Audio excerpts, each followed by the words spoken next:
يوم 20 نوفمبر 2014 الرئيس أوباما طلع Executive Order أمر رئيسي بغير أو بوسع قوانين داخلة في الهجرة. عمل 3 تغييرات. أول تغيير كان لداكا اللي هي Deferred Action for Childhood Arrivals. إيه الكلام ده؟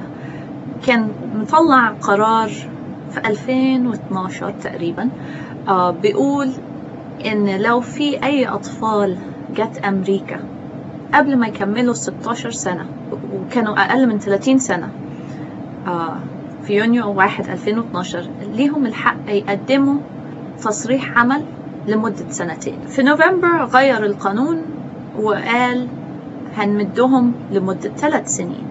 وبعدين ضاف إليهم أفراد تانية.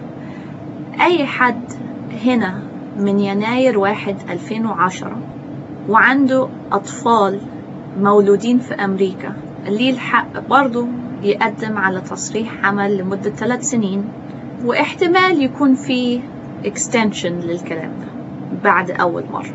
ثالث حاجة أوباما عملها إنه وسع الناس اللي يقدروا يقدموا على ال provisional waiver. السماح ده عبارة عن إيه؟ ناس جايين هنا كسرين الفيزا أو دخلوا من غير ما يعدوا على الإيميجريشن هنا، ليهم الحق يقدموا لو عندهم زوج أو طفل أو أب بقدم لهم، ليهم الحق يعملوا الويفر على أساس هيسافروا بلدهم، يرجعوا مثلا مصر وهيرجعوا بتصريح من السفارة المصرية إن هم يرجعوا. الكلام ده كان مطبق بس للعائلات السيتيزنز اللي هم عندهم الجنسية الأمريكية. أما دلوقتي أوباما وسعها للعائلات اللي عندهم الإقامة بس في أمريكا.